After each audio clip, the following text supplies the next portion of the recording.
에베소서 3장 14절로 19절입니다. 이러므로 내가 하늘과 땅에 있는 각 족속에게 이름을 주신 아버지 앞에 무릎을 꿇고 비노니 그의 영광의 풍성함을 따라 그의 성령으로 말미암아 너희 속 사람을 능력으로 강건하게 하시오며 믿음으로 말미암아 그리스도께서 너희 마음에 계시게 하시옵고 너희가 사랑 가운데서 뿌리가 박히고 터가 굳어져서 능히 모든 성도와 함께 지식에 넘치는 그리스도의 사랑을 알고 그 너비와 길이와 높이와 깊이가 어떠함을 깨달아 하나님의 모든 충만하신 것으로 너희에게 충만하게 하시기를 구하노라. 아멘. 예수님을 믿기 전에는 겉사람과 속사람의 구별이 안 되었습니다. 뭐가 겉사람이고 뭐가 속사람인지 분별하려고 생각도 하지 않았습니다. 그러나 예수님을 구주로 믿으면 거듭나서 새로운 피조물이 되어 새 사람으로 태어납니다. 그렇게 되면 곧 옛사람과 새사람이 확연히 마음속에 구별되고 그날부터 마음속에 전쟁이 벌어지는 것이지요. 새사람과 겉사람이 주도권 싸움을 일으키는 것입니다. 사사건건이 새사람은 새로운 길로 가려고 하고 옛사람은 전통적인 삶을 그대로 살려고 애를 쓰는 것입니다. 시간이 지나면 지날수록 겉사람은 누구나 약하여지고 쇠하여 갈 것입니다. 반면에 속사람은 정신을 차리기도 하고 철이 들기도 하고 반성하며 후회하면서 새로운 사람으로 살아가려고 결단합니다.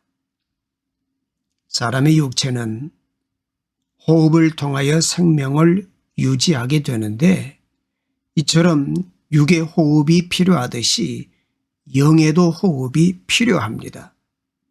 영의 호흡은 기도입니다.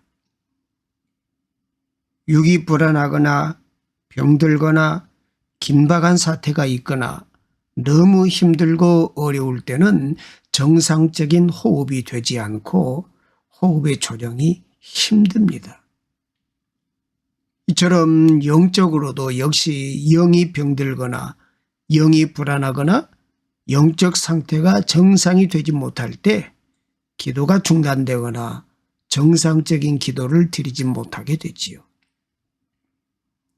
따라서 이 속 사람의 영은 기도로서 호흡해야 하나님의 영이신 성령님과 교제를 할 수 있어서 속 사람이 강건해지는 것입니다. 베드로전서 3장 4절 말씀에 오직 마음에 숨은 사람을 온유하고 안정한 심령에 썩지 아니할 것으로 하라. 이는 하나님 앞에 값진 것이니라 그랬습니다.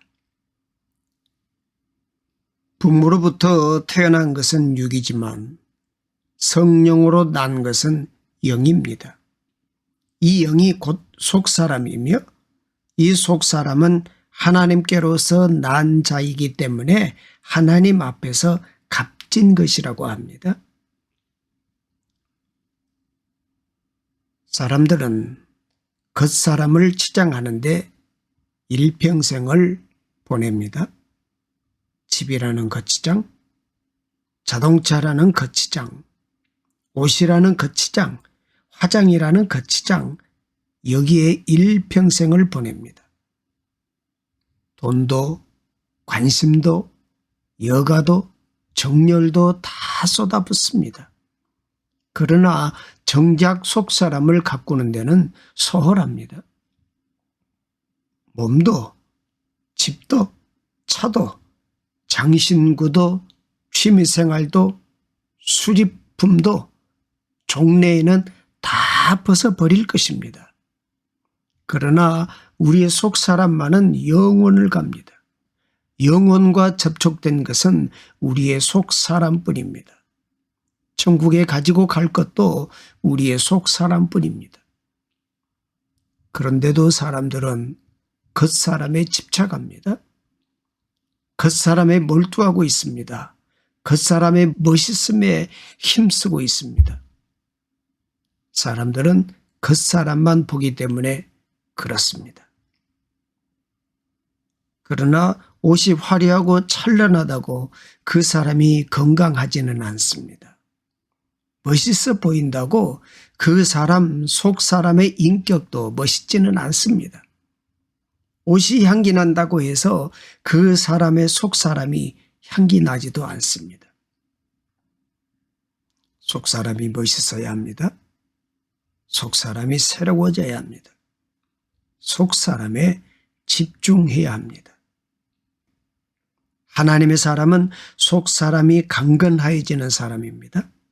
새로운 피조물은 속 사람이 강건해지는 삶입니다. 사무엘상 16장에 보면 하나님께서 이스라엘에 새로운 왕을 세우기를 원하셨지요. 하나님께서는 베들레헴 사람 이새의 집에 사무엘 선지자를 보내셔서 이스라엘의 새로운 왕이 될 사람에게 기름을 붓게 하셨습니다. 사무엘은 이새의 장자 엘리압을 보고 여호와의 기름 부으실 자가 과연 주님 앞에 있도다 이렇게 생각을 했습니다. 그런데 하나님께서는 사무엘에게 사무엘상 16장 7절에 그의 용모와 키를 보지 말라. 내가 이미 그를 버렸노라. 내가 보는 것은 사람과 같지 아니하니 사람은 외모를 보거니와 나 여호와는 중심을 보느니라 말씀하셨습니다. 그리고 이새가 그의 아들 7을 다 사무엘 앞으로 지나가게 했지만 사무엘은 이새에게 여호와께서 이들을 택하지 아니하셨느니라 말했습니다. 이처럼 사람은 외면을 봅니다. 외면에 집중하지요. 이것이 사람의 한계입니다. 그러나 하나님께서는 중심을 보십니다. 속 사람을 보십니다. 사람의 내면을 보신다는 얘기지요.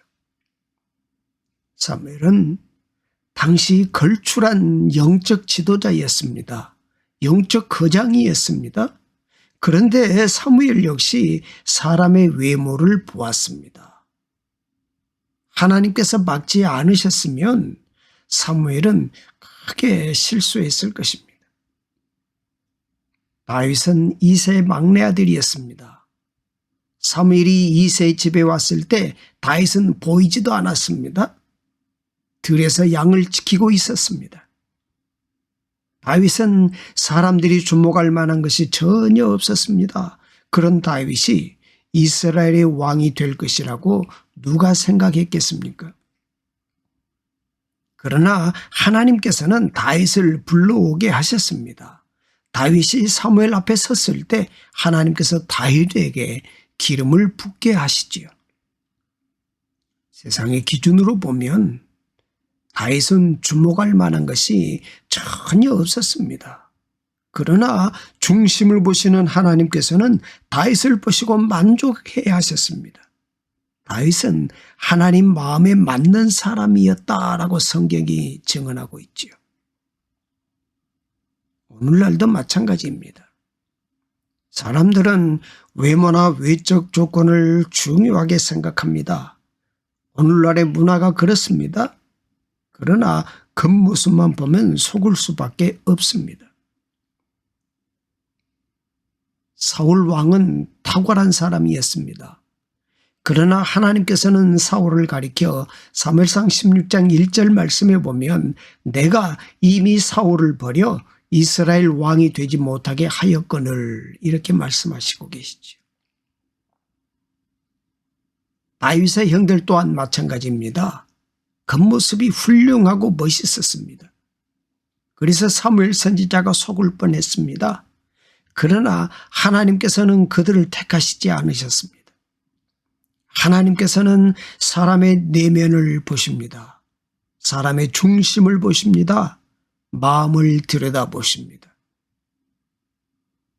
우리가 교회에서 어떤 활동을 하는가, 직분이 무엇인가 중요하지 않습니다. 속사람, 내면이 변화되는 것이 중요합니다. 그러므로 우리는 우리의 속사람을 살펴보아야 합니다. 마태복음 28장에 보면 예수님께서 승천하시며 내가 세상 끝날까지 너희와 항상 함께 있으리라 말씀하셨습니다. 우리가 복음을 경험하기 전에는 하나님과 거리감을 느꼈습니다. 그러나 예수님께서는 세상 끝날까지 우리와 항상 함께 하시겠다고 말씀하셨습니다. 이것이 임마누엘의 복입니다. 복음을 통해 우리가 경험하는 복입니다. 이제 우리는 자신을 숨길 이유가 없습니다. 하나님과 대면할 수 있습니다. 하나님 앞에 당당히 나아갈 수 있습니다.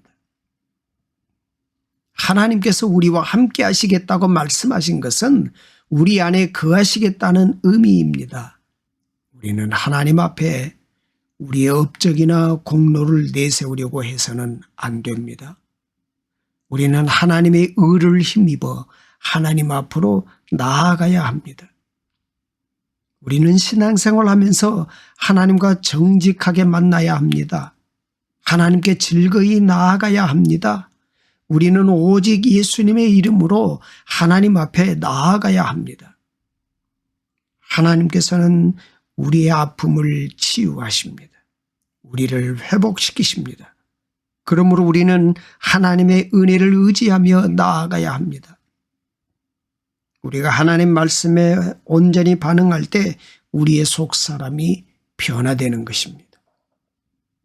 본문 14절 16절 말씀에 이러므로 내가 하늘과 땅에 있는 각 족속에게 이름을 주신 아버지 앞에 무릎을 꿇고 비노니 그의 영광의 풍성함을 따라 그의 성령으로 말미암아 너희 속사람을 능력으로 강건하게 하시오며 말씀하셨어요.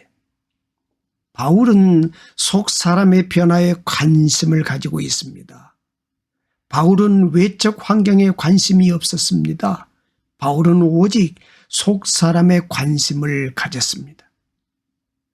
우리는 외모에 관심을 가지지.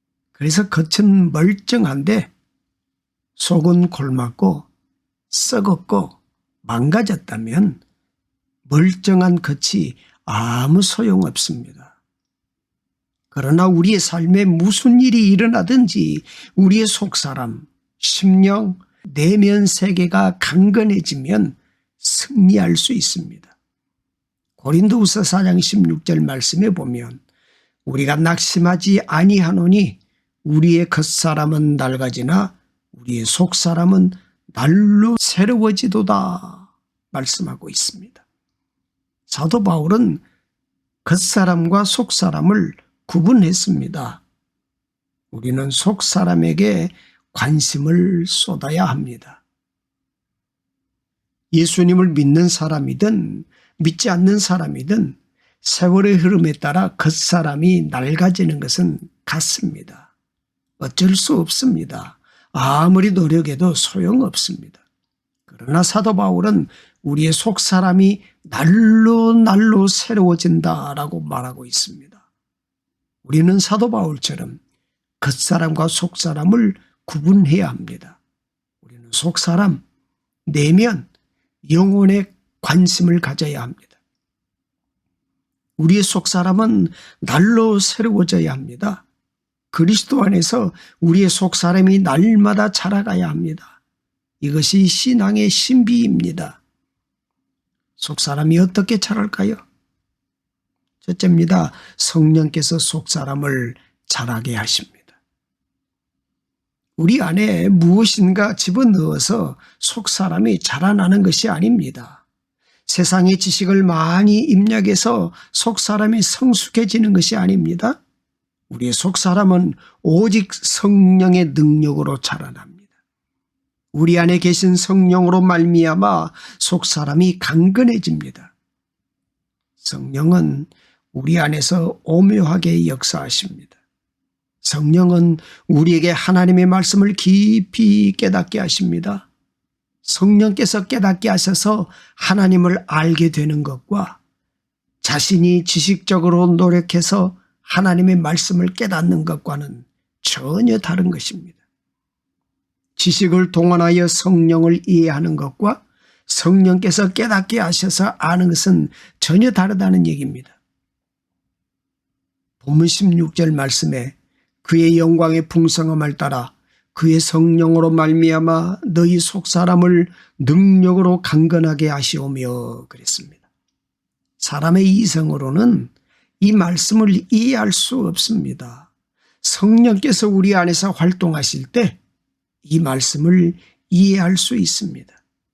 성령께서 말씀으로 우리의 내면을 다스리실 때 이 말씀을 이해할 수 있습니다. 속사람은 성령의 작품이라는 것입니다. 이 말은 대단히 중요합니다. 속사람은 성령을 통해서만이 가능한 실존이라는 것입니다. 속사람을 새롭게 하고 강건하게 하는 것은 성령의 소관이라는 것입니다. 성령께서 하시는 일은 분명합니다. 성령은 우리에게 말씀을 깨닫게 하십니다. 성령께서 깨닫게 하시는 것은 우리가 머리로 이해하는 것과는 다릅니다. 이것은 영성과 관련된 것입니다. 성령께서 하나님의 말씀을 깨닫게 하시면 영원히 힘을 얻게 됩니다. 말씀을 듣는 중에 기쁨이 넘칩니다. 소망이 넘칩니다. 용기가 생깁니다. 인내심이 생깁니다. 어두운 생각이 떠나갑니다. 활력이 생깁니다. 우리의 내면이 변화되는 것입니다. 우리가 성령 안에서 살아갈 때 우리의 삶에 성령의 열매가 맺힙니다. 성령께서 우리에게 성령의 열매를 맺게 하십니다. 성령의 열매는 우리의 의지로 맺는 것이 아닙니다. 열매는 맺히는 것이죠. 성령의 열매는 성품과 관련된 것입니다. 성령의 열매는 그냥 맺히는 것이 아닙니다. 우리가 하나님 안에서 살아갈 때 우리 안에 성령의 열매가 맺히는 것입니다. 성령의 사역은 인격적인 사역입니다. 성령은 우리의 내면을 변화시킵니다. 사람의 내면이 중요합니다. 속 사람의 능력으로 강건해져야 합니다. 성령께서 우리의 속 사람을 강건하게 하시면 우리가 가지고 있던 힘이 극대화됩니다. 그래서 우리가 강력해집니다. 사도행전에 보면 사도들은 죽음을 두려워하지 않았습니다. 담대했습니다. 성령께서 사도들의 속 사람을 강건하게 하셨기 때문입니다. 우리가 연약하거나 무기력하거나 힘들 때 우리는 성령께 우리 자신을 맡겨야 합니다. 성령의 도우심을 구해야 합니다. 성령 충만함을 구해야 합니다. 성령께서 우리를 주관하시도록 해야 합니다. 그렇게 할 때 우리보다 탁월하신 성령께서 우리 안에서 역사하십니다. 성령은 호흡, 바람을 의미합니다. 호흡은 생명을 뜻합니다. 성령께서 역사하시면 사람이 살아납니다. 성령은 생명을 공급하십니다. 사람을 일으키십니다. 상처를 치유하십니다. 성령께서 우리의 삶을 주도하셔야 합니다. 성령으로 말미암아 우리의 속사람이 강건해져야 합니다. 그러므로 성령께 자신을 내어 맡기시기를 바랍니다. 성령께서 역사하실 자리를 내어 드리시기를 바랍니다. 두 번째는 우리 안에 계신 예수님께서 우리의 속사람을 자라게 하십니다. 본문 17절에 믿음으로 말미암아 그리스도께서 너희 마음에 계시게 하시옵고 그랬습니다. 예수님께서는 우리 안에 거하십니다. 우리가 예수님을 믿는 순간부터 예수님께서는 우리 안에 거하십니다. 요한복음 15장 7절 말씀에 보면 너희가 내 안에 거하고 내 말이 너희 안에 거하면 무엇이든지 원하는 대로 구하라 그리하면 이루리라 말씀하셨습니다. 예수님께서는 우리의 속사람 가운데 거하십니다. 우리의 마음 속에 거하십니다. 우리를 떠나시지 않습니다. 이것을 믿는 믿음이 중요합니다. 예수님께서 우리 안에 계시는 것을 우리가 믿고 인정할 때 삶의 태도가 달라지게 되지요.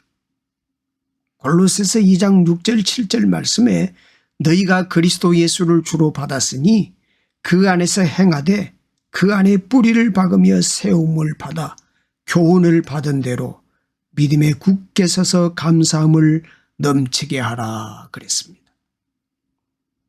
나무는 뿌리를 깊이 내린 만큼 크게 자라나게 되지요. 어디에 뿌리를 내리는가가 중요합니다. 그리스도 안에 뿌리를 내려야 합니다. 뿌리는 땅 속에 있으므로 눈에 보이지 않지요. 드러나지 않지요. 그러나 뿌리에 생명이 있습니다. 그러므로 뿌리가 중요합니다. 신앙은 눈에 보이지 않는 영역에 의해서 결정됩니다. 영적 성장은 내적으로 성장하는 것입니다. 그러므로 우리는 예수님께 나아가야 합니다. 예수님 안에서 자라가야 합니다. 세 번째는 하나님의 사랑으로 말미암아 속사람이 자라게 됩니다. 본문 19절에 그 너비와 길이와 높이와 깊이가 어떠함을 깨달아 하나님의 모든 충만하신 것으로 너희에게 충만하게 하시기를 구하노라 그랬습니다. 우리가 하나님의 사랑을 완전히 깨달을 수는 없습니다. 찬송가 304장의 가사에 보면 하늘을 두루마리 삼고 바다를 먹물 삼아도 한없는 하나님의 사랑 다 기록할 수 없네. 하나님의 사랑은 우리가 표현할 수 없다는 얘기입니다. 하나님의 사랑을 깨달아 알 때 우리의 속 사람이 자랍니다. 하나님의 사랑을 깨닫고 하나님의 성품을 경험할 때 우리의 속 사람이 자랍니다. 우리가 변화됩니다. 신앙생활은 하나님의 충만함을 깊이 경험하는 것입니다. 하나님의 사랑과 하나님의 성품을 경험하는 것보다 중요한 것은 없습니다. 하나님의 사랑은 아가페 사랑입니다. 하나님의 사랑은 끝없는 사랑입니다. 하나님께서 우리에게 베푸신 사랑을 우리는 다 알 수 없습니다. 그러나 하나님의 사랑을 경험하는 만큼 달라지게 됩니다. 하나님의 사랑은 지식을 통해 배우는 것이 아닙니다. 하나님의 사랑은 경험하는 것입니다. 하나님의 사랑을 경험할 때 속 사람이 강건해집니다. 하나님의 사랑을 경험한 만큼 변화되는 것입니다. 하나님의 사랑이 인생을 바꾸어 놓습니다. 속 사람이 변했기 때문입니다. 속 사람 안에 하나님의 성품이 들어왔기 때문입니다. 하나님의 사랑을 경험했기 때문입니다. 하나님의 사랑을 경험한 사람은 내면이 변화됩니다. 마음이 점점 넓어집니다. 원수까지도 품을 수 있습니다. 그러나 속 사람이 강건하지 않으면 사소한 일에도 마음이 상합니다. 미워하고요. 시기하고 질투하고 원망하게 되지요. 날마다 넘어지고 깨어집니다. 인격의 변화는 속 사람의 변화로부터 시작됩니다. 속 사람이 변화된 사람은 용서할 수 있게 됩니다. 용서하려고 애쓴다고 용서할 수 있는 것이 아니지요. 하나님의 사랑을 깊이 경험할 때 용서할 수 있습니다. 하나님께서 속 사람을 강건하게 하셔서 모든 환경을 이기게 하십니다. 물이 얕으면 쉽게 오염이 되지요. 주변의 상황에 영향을 받기 쉽습니다. 그러나 물이 깊으면 쉽게 오염되지 않습니다. 상황에 영향을 받지 않습니다. 하나님께서 우리에게 베푸신 은혜와 사랑은 매우 깊습니다. 하나님의 은혜와 사랑을 경험한 사람은 상황에 영향을 받지 않습니다. 하나님의 은혜와 사랑을 깨달아 알 때 우리의 속 사람이 강건해집니다. 우리 속 사람이 강건해질 때 모든 어려움을 뛰어넘을 수 있습니다. 오늘날 이 세상은 혼란스럽지요. 우리를 당황하게 하고 두렵게 하는 일이 날마다 일어납니다. 우리를 위축시키고 절망하게 하는 일이 수시로 일어납니다. 삶을 흔드는 것이 매우 많습니다. 그 속에서 믿음을 지키며 사는 것은 결코 쉽지 않습니다. 해답은 우리 안에 있습니다. 속 사람에 있습니다. 속 사람에 집중하는 사람은 아름답고 풍성한 삶을 살 수 있습니다. 그러므로 속 사람에 투자해야 합니다. 성령 안에서 살아가야 합니다. 그리스도 안에서 뿌리를 깊이 내려야 합니다. 하나님의 사랑을 깊이 경험해야 합니다. 하나님의 사랑 안에서 깊이 뿌리 내리고 성령으로 말미암아 살아갈 때 속 사람이 강건해지고 새로워집니다. 속 사람이 강건해지고 새로워질 때 우리는 승리할 것입니다. 날마다 속 사람이 강건해지는 은혜를 경험하시기를 축복합니다. 살아계신 아버지 하나님, 힘겨웠던 우리 삶에 은혜를 주시고 감사함으로 주님의 이름을 부르며 기도할 수 있도록 인도하여 주시니 감사합니다. 오늘도 우리에게 주실 은혜를 사모합니다. 단 하루도 마음 편할 날 없는 인생의 시간을 살아가고 있지만 이 시간 속에서 주님의 은혜와 사랑을 발견하고 영원을 소망하게 하시니 감사합니다. 모든 관계를 나의 시선이 아닌 하나님의 시선으로 재조명할 수 있는 주님의 마음을 부어 주옵소서. 아버지 하나님, 사람들은 5월을 계절의 여왕이라고 부릅니다. 5월에 우리의 신앙이 골짜기의 백화밭처럼 아름답고 향기롭게 성장하여 그것보다 속 사람이 강건해지는 맛을 내고 멋을 내는 믿음의 사람이 되게 하옵소서. 주님, 우리 각자가 예수의 향기를 흘려보내는 복 있는 사람이 되게 하옵소서. 이 모든 말씀 예수님의 이름으로 기도드립니다. 아멘.